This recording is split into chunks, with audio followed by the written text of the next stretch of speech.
on the vlog again. Just can't wait to do a vlog again. The life I love is making vlogs for my friends, and I can't wait to do a vlog again. Doing a vlog again. Going places that I've never been. Seeing things that I may never see again. And I can't wait to do a vlog again. Hello everyone and welcome back to The Top Vloggers. As always, I am your host, High and Mighty Joe, hanging out with your co-host, the lovely cat. As you can see, we have Aaron in the back. It should be another great vlog, as always. You can join us on all of our social media websites, Facebook, Twitter, and Instagram at The Top Vloggers. Also, if you'd like to help us reach the top, you can do so by going to www.patreon.com/thetopvloggers. Without your help and support, these vlogs will be almost impossible to do. There will be a link in the description below. And if you're new here, you can hit that subscribe button, take it one step further, and ring the notification bell. It'll keep you up to date on all the future adventures that we will be going on our channel. So let's get going. Today's vlog brings us to Somerset, Indiana.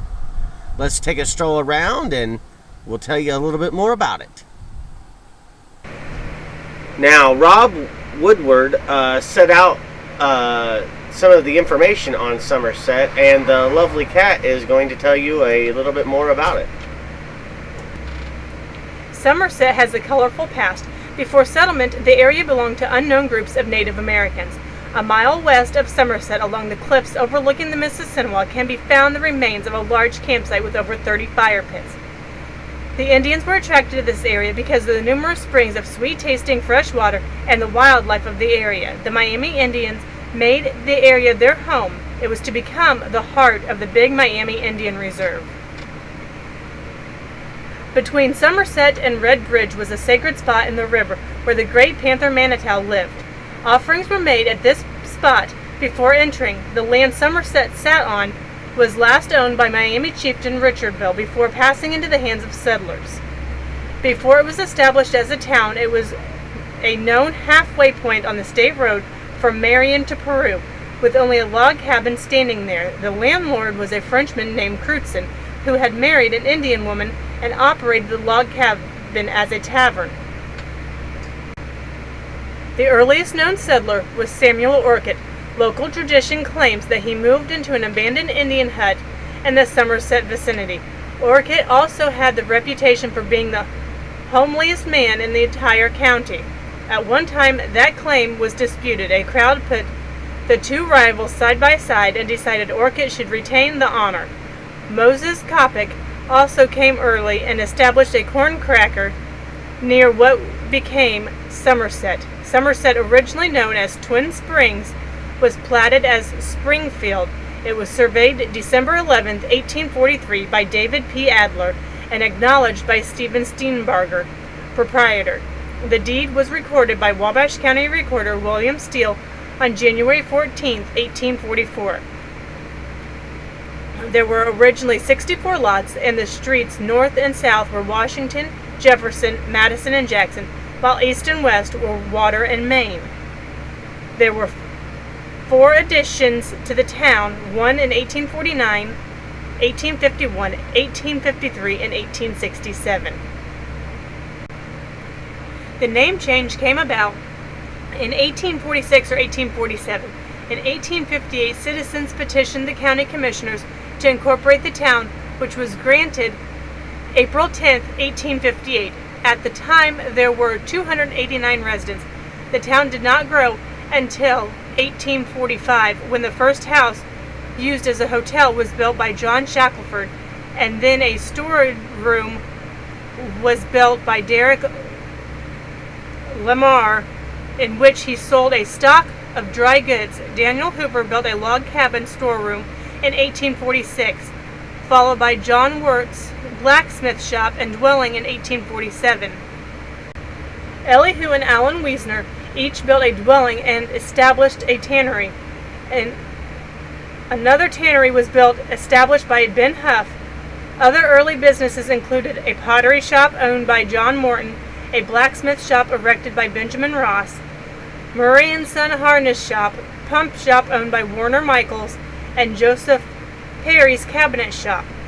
Later, there were dry goods stores owned by Dillard and Asa Ross, Joe Sumter, and George Day. Shoe shops owned by Jacob Staley and Son and John Van Fleet. Wagon shops owned by Alan Wiesner and E.G. Harvey. And millinery shops owned by Mrs. Ed Wimmer, Mrs. Sue Huff, Mrs. Ruth Miller, and Mrs. Molly Jones. At times, the quiet little community was not so peaceful. In the spring of 1873, it became necessary for Robert Elliott to build the calaboose to hold miscreants. It was made of native solid oak, 3x6s flat down for the walls. The ceiling was the same but edged up. It contained 1,000 cut nails. There were so many nails that no one could saw through at any place. Well, my dear, I have to admit, I have never heard of a jail called a calaboose before, but that is definitely something new. It was 8 feet wide, 8 feet high, and 10 feet long, and just big enough to stand up in. F. Barnett had the honor of being the first man jailed in it. He was drunk. One time, a drunk man from an Indian land set fire to the straw that was used for bed. The jail was moved several times, but by the 1930s it was located on the South River bank west of the bridge behind Tom Bodkin's barber shop.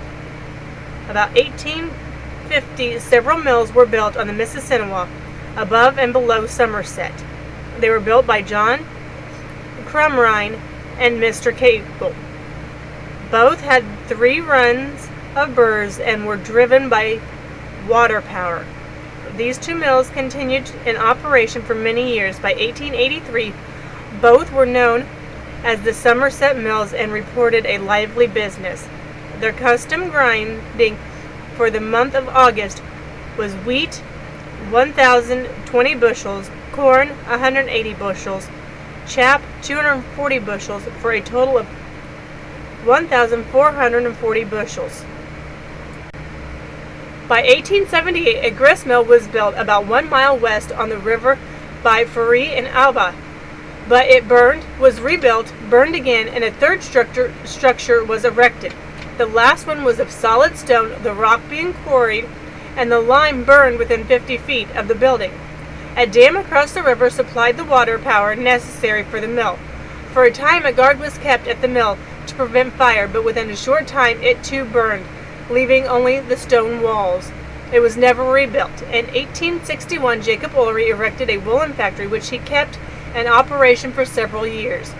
Another woolen factory, 3 stories tall, was built by Bell and Luther McLean and D.B. Starbuck. It was active for many years in the manufacturing of flannel, yarn, and wool blankets. It closed in 1873 and the machinery removed. Later it burned and was torn down. By 1881, there were 500 people in Somerset. Somerset had 2 justices of the peace, Will Morton and Jacob Ullery. The township trustee was Lewis Hirsch. Those businesses that advertised were Doctors Adder and Orrin O'Neill, Charles E. Furry Hardware, J.C. Gochner Dry Goods, Harvey and Huff Blacksmiths, Mrs. Huff and Mrs. M.J. Jones Milliners, Will Morton and Ross and Brothers Boots and Shoes, the Somerset House run by D.H. Morgan, and Sumter and Day General Merchandise. In June of 1883, a feather renovating established was set up in Somerset. However, by July it moved to Marion, leaving several citizens holding the bag. An excellent quarry was worked below Somerset by Mr. Ullery. At this quarry, the contractor for the Marion Courthouse purchased a considerable quantity of fine, large, serviceable rock to be used in the construction of that edifice. The rock used for the Furry and Alba Mill also came from here. A number of early businesses have come and gone with the passing of time, and at one time Somerset boasted 3 hotels. 1 burned and 2 were torn down. Speaking of that looks like that we just passed that superstore, and it looks like it has seen its better days. It's no longer in service. By 1884, Somerset had 2 general stores, 2 milliners, 2 drugstores, 2 meat markets, 2 harness shops, 1 she store, 2 blacksmiths, 1 hotel, 1 feed stable, 3 doctors, public school, 2 churches, telephone exchange, Henry D. Bloshy, undertaker, a broom shop, and about 100 dwellings. The broom shop was begun in 1867 by Thomas Lachey. By 1884, he was making 500 dozen brooms during the year. He raised or purchased all the material he needed in the surrounding countryside. As late as 1910, Oscar Lachey was still carrying on the tradition of broom making in Somerset. Henry D. Lachey and Son had an undertaking establishment on Main Street near the old creamery. The first coffins were made by hand by John Wimmer. Then Lachey and Son started making them in a building back of what was to become Frank Jones' carpenter shop. Their coffins were rectangular in shape, small at the head, larger where the shoulders would go, then smaller at the foot. Later they just bought rough coffin and lined them. For a short time, Somerset had its own newspaper called the Somerset Bugle. The Bugle was a weekly newspaper printed in Wabash. The editor and self-styled bugler was Dr. Orrin O'Neill. Dr. O'Neill practiced medicine and surgery with his father, Lachlan. The Bugle, independent in politics, was begun June 8, 1883, and lasted until December 6, 1883, when the printer was no longer able to print it. From its few pages we learn that Somerset had a hack line which ran from Somerset to Wabash and back. It left each day except Sunday at 7 a.m. and returned at 3 p.m. The fare round trip was 75 cents. There was a town council, and it handled such weighty matters as whether a vote should be held to annul the corporation or the election of school board members. D.H. Morgan ran the hotel, which the traveling public will find this a comfortable home. The only place in town where you can get a good 3-cornered lunch at all hours was at the restaurant of J.D. Lemon and Son.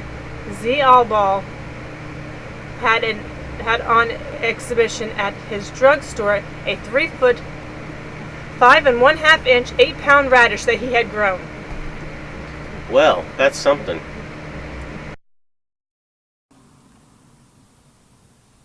Well, thank you so much for coming on this vlog. As you can see, this wore Aaron out. It was a great vlog. It's always fun and exciting and very educational to be able to stroll through a town and learn more about the history of that town. I had never been to Somerset, Indiana in my entire life, so it was definitely something to behold, that is for sure. Did you have a great time, my dear? Yes, I did. I have not been to Somerset either. So it was definitely a learning experience for all of us.